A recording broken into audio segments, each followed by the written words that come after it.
to dug up inside the earth little holes like foxholes. And the whole family, sometimes of 6, lived in this earth house.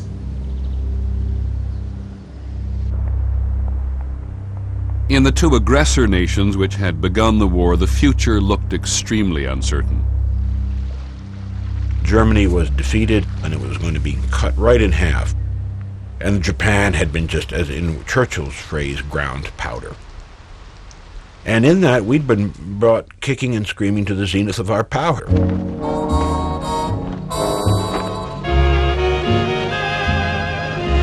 With troops now stationed in 20 countries around the world, America's historic isolationism was over.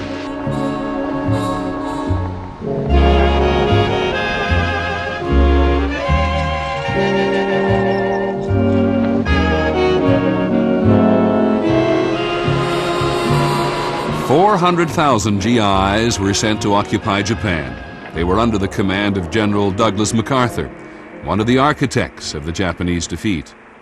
The Japanese were allowed to keep their emperor, Hirohito, but absolute imperial rule was over.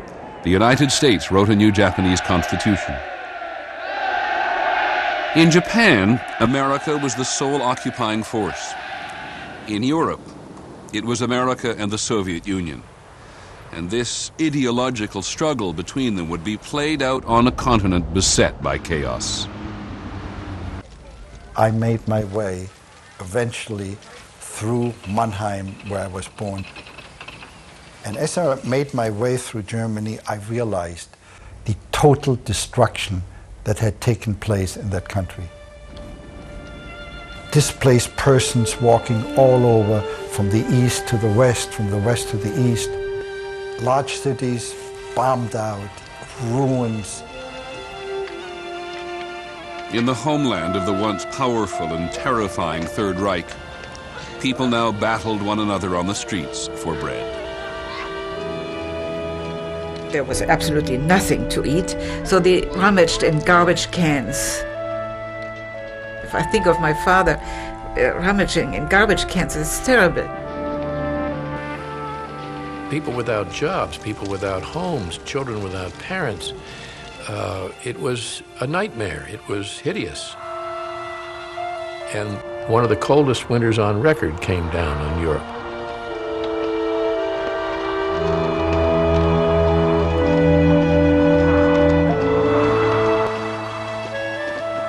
There are a lot of children who didn't have any Christmas.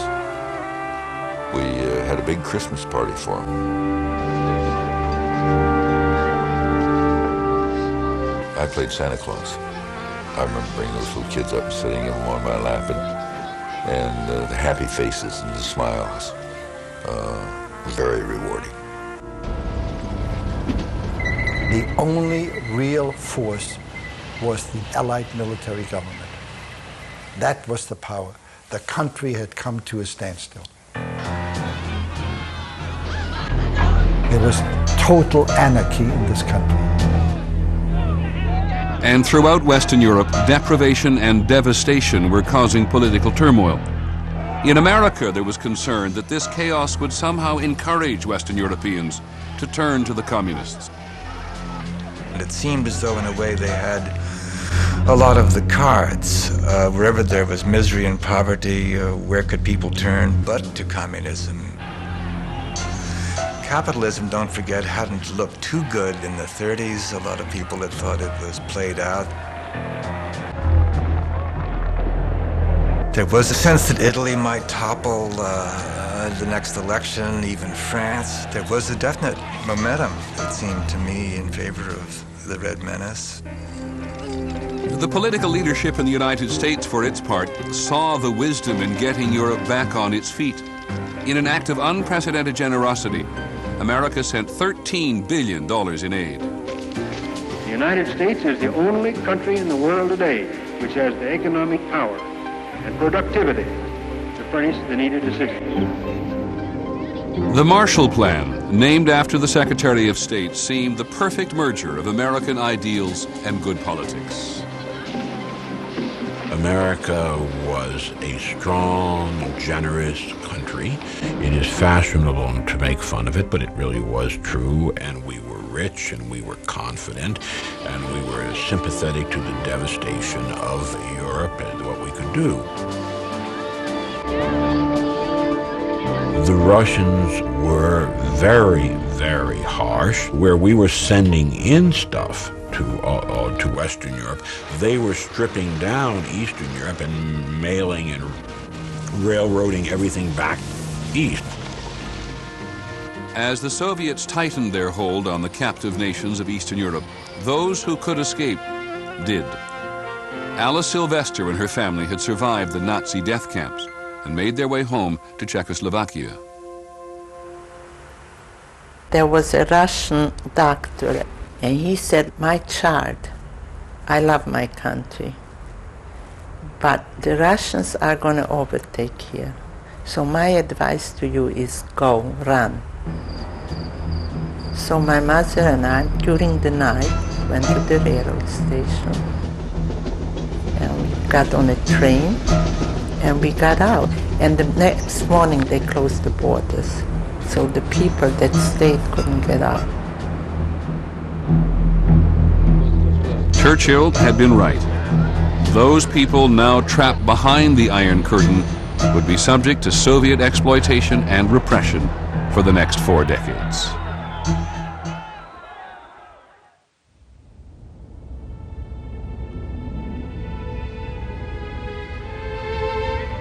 Berlin had lived through a nightmare, and at the end of World War II, the landscape reflected it.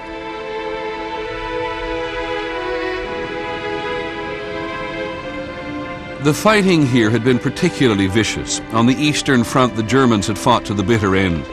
The Soviet army had suffered 500,000 casualties before the German capital fell. The Russian soldiers, they were intoxicated by blood, by cruelty, and it was with the memories of what Germans did to their mothers and sisters and daughters, they wanted to do the same. There was huge loot, burning down of houses, rape. Soviet troops raped thousands of women. My mother was raped, gang raped, by the Russians, and my friend, she was raped. Her father was still alive. They put him in a corner and said, "You stand there and you count the rapes on your daughter." So all the 32 Russians raped her. And the father had to count out loud, 1, 2, and so forth. That's why I know it was 32. The Russians were very brutal. The Germans, they sure hated the Russians, though, and they had a reason. The Russians behaved themselves miserably here.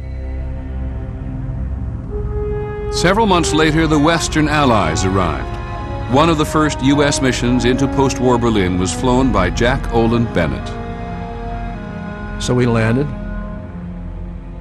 and then the Russians started to lob shells over my head, shooting the windows out of the airport with artillery shells. Why the hell are the Russians shooting the windows out of this magnificent airport? Then I thought, this is going to be the American sector, and they don't want to leave the Americans anything. Located deep inside what was now Soviet-controlled East Germany, Berlin would be divided into Soviet, American, British, and French sectors. Stalin resented this democratic outpost in Eastern Europe. This was intended as his buffer zone against any future attack from the West. Stalin presented his image of the countries on the other side of the Iron Curtain. These countries want to subjugate Russia with its immense mineral wealth. They are natural enemies of the socialist and communist state. The first face-to-face confrontation of the Cold War was in Berlin. Stalin was determined that the Western Allies should leave, and in June of 1948, he cut all the supply lines into the Allied sectors. It was very tense, and we knew that, and it got tenser and tenser. West Berliners had enough food to last a few weeks, enough fuel to last only days. Truman said in meetings in the Oval Office, and he meant it, we stay in Berlin. You live with the expectation, I did, that we would be going to war with Russia. The United States were painted and depicted by official propaganda as the greatest enemy, ready at any hour to drop atomic bomb on Russia. We were close to a Third World War. There were some who were arguing we should leave. It isn't worth it. Get out. Why start a Third World War over this city? Others were saying we should send an armored division through and break through by force. President Truman chose another option. He would supply the beleaguered city by air. It was a gamble. American and British pilots who had once dropped bombs on this city would deliver supplies to Berlin hour after hour, day after day. We were so busy during the airlift. I was flying 128 hours a month. It's a lot of flying. And we were keeping people alive. They flew in food and fuel and medicine. They were the lifeline for 2.5 million Berliners. After 11 months, Stalin conceded. Without saying a word, he ended the blockade in May of 1949. 3 months later, Stalin would shock the West again.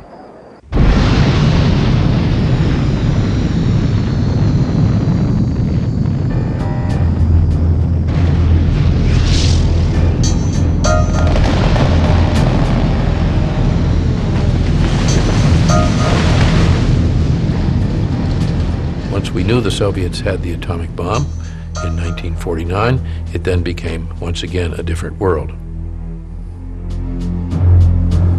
Now, we could be a target of an atomic attack and did not trust the Russians. And I do remember this, that you lived day to day with the thought that there could be a nuclear attack on us at any time. In only 3 years, Americans had gone from buying their first homes to building their first bomb shelters. I physically dug out an area underneath that house, right at 6 foot deep, so that the family could at least go there and be below ground level.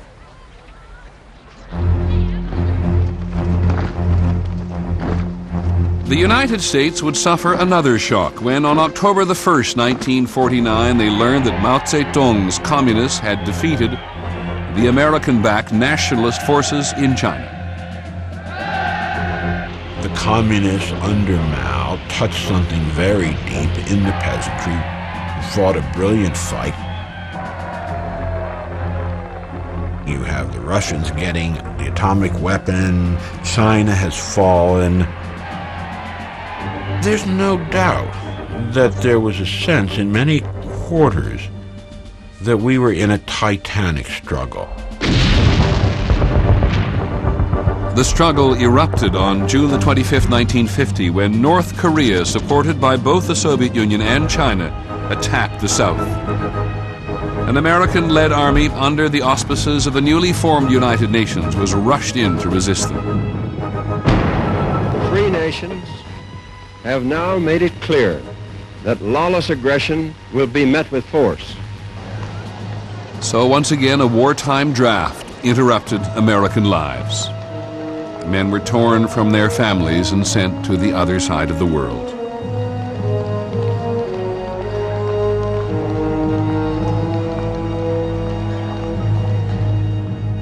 World War II vet Len Mattioli had been enjoying the sun-baked California good life. By November of 1950, he was fighting North Korean and Communist Chinese soldiers at Korea's Chosin Reservoir. The Chinese were all over us. We just mowed them down. And it was just hard to believe that they would just keep coming like that. And we had an awful lot of dead and dying. It dropped between 20 and 40 degrees below zero at times. It got so cold the treads